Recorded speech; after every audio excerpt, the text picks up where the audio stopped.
Reveló así su impotencia para frenar las manifestaciones masivas a favor de la democratización política. Figueiredo calificó a la campaña por las directas como un movimiento perturbador del orden, una evaluación a la que nadie podría considerar un dechado de argumentación. En la sesión del Congreso el 25 de abril, el proyecto de enmienda presentado por Dante de Oliveira obtuvo la mayoría de votos, mas sin alcanzar el resultado constitucionalmente requerido para aprobarlo. Para Florestan Fernández, el movimiento de las diretas proporcionó una radiografía política de la sociedad brasileña actual. Lo que esa radiografía reveló asustó a los círculos conservadores del principal partido de oposición, impulsó a los liberales o políticos civilizados del gobierno dictatorial a cambiar de barco en pleno viaje y estimuló a los militares de la presidencia y de otros órganos estatales a aprovechar la oportunidad para retirarse del centro del escenario hacia los bastidores. Fernández, 1986, 2.12. Otra es la interpretación de Bresser Pereira. Esta ampliación y democratización de la sociedad civil ya tornaba difícil, si no es que inevitable, la pura y simple conciliación de las élites. La histórica campaña cívica por las elecciones directas dio una nueva dimensión a esa ampliación de la sociedad civil porque trajo otro actor para la escena política. El pueblo, el conjunto de ciudadanos iguales ante la ley. En ese momento el pueblo ganó la mayoría de edad, identificándose con la sociedad civil y abrió un nuevo capítulo para la historia política de Brasil. Bresser Pereira, 1985, 2.168.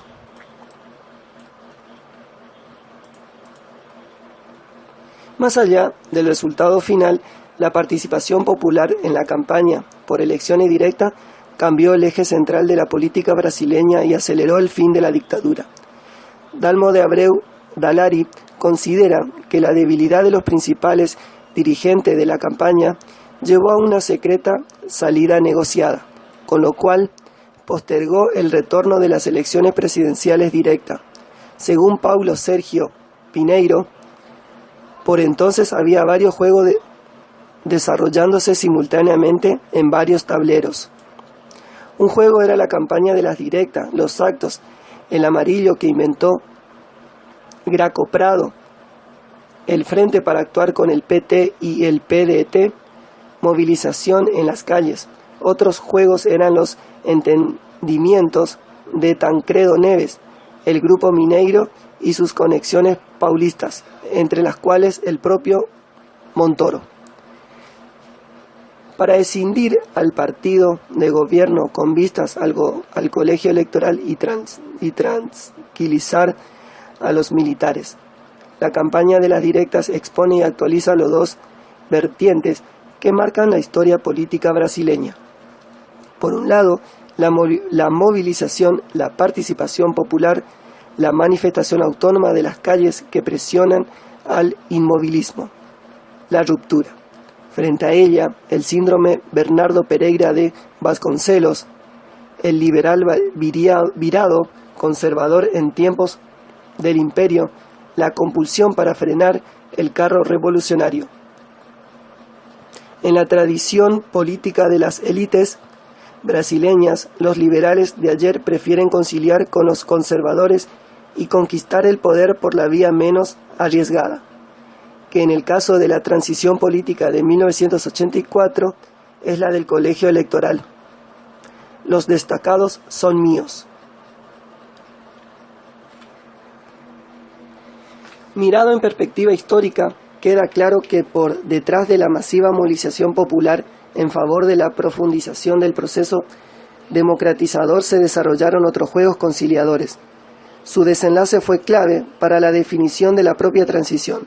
Los juegos, claro, fueron por el poder y tendieron a resolverse conforme las viejas reglas de la cultura política brasileña, por arriba y apelando a la conciliación entre las élites. La magnitud de la campaña por las directas no hizo otra cosa que introducir otros elementos, tanto dentro del partido oficialista y del principal de oposición, cuando el juego interpartidario mismo y en las relaciones entre poder central y poder regionales.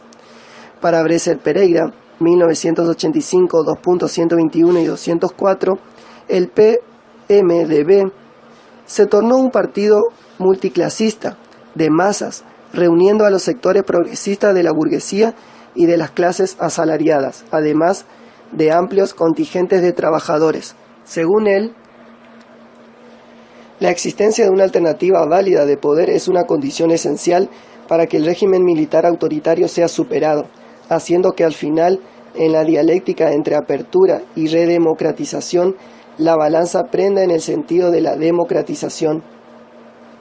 Conforme observa Leoncio Martínez Rodríguez, el PMDB expresa fundamentalmente no a las clases bajas o a las clases medias, sino a la nueva clase de la burguesía intelectual, de los científicos, de los artistas, de los profesores, de los productores culturales, de los tecnócratas, no ligados ideológica y o profesionalmente a la burguesía privada.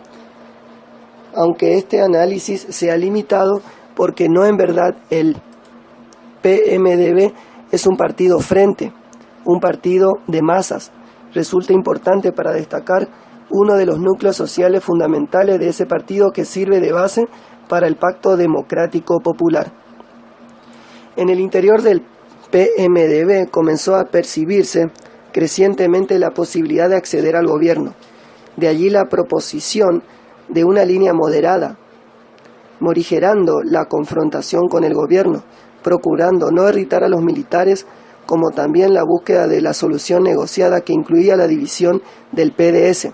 El 19 de junio de 1984, 10 gobernadores, 9 del PMDB y Brizola del PDT, propusieron la candidatura presidencial de Neves. El 18 de julio, Sarney aceptó la nominación a vicepresidente en representación del PFL. El 7 de agosto, el PMDB y el PFL firmaron el acuerdo de creación de la Alianza Democrática, AD. El 12, la Convención Nacional de PMDB proclamó la fórmula Tancredo Neves José Sarney. El renegado presidente del PDS se afilió al PMDB el día 13. Tanto Tancredo Neves como José Sarney eran expresión del sistema de partidos abolido por el golpe de 1964.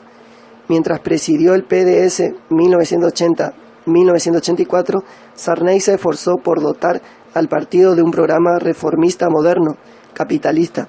Su condición de nordestino era un medio eficaz para restarle votos a Maluf. La creación de la Alianza Democrática quebró la estrategia de los militares, compartida por Maluf, de asegurarse el control parlamentario para definir el nuevo presidente. De ahí en más, la campaña electoral adquirió un tono inusitadamente entusiasta para la elección indirecta en la cual, por añadidura, los electores ya estaban elegidos desde hacía 2 años. Los medios de comunicación, en particular la TV Globo, eran masivamente favorables a los candidatos de la alianza.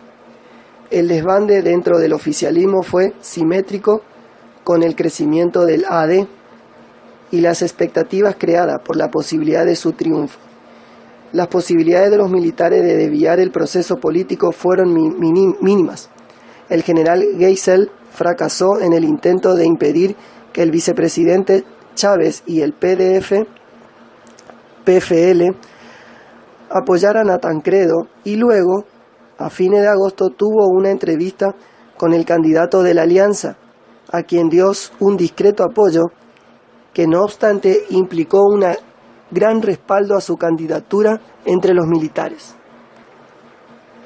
Para muchos, de los cuales la opinión de Geisel todavía pesaba mucho. En líneas generales, los altos oficiales aceptaron desempeñar un papel directo en la resolución de la sucesión. El 15 de enero de 1985, el colegio electoral eligió a Tancredo Neves y José Sarney para desempeñar los cargos de presidente y vice de la República a partir del 15 de marzo. Pero el final de esta historia fue bien distinto del imaginable o imaginado por Golbery, Geisel, Figueiredo y los otros militares y civiles que impulsaron la distensión y la apertura. No hubo sucesión oficialista y por añadidura, el partido hasta entonces en el gobierno se quebró.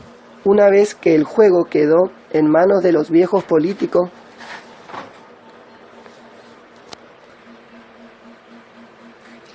las más viejas prácticas de la clase dominante brasileña definieron el pleito según el afinado estilo de la negociación y la conciliación.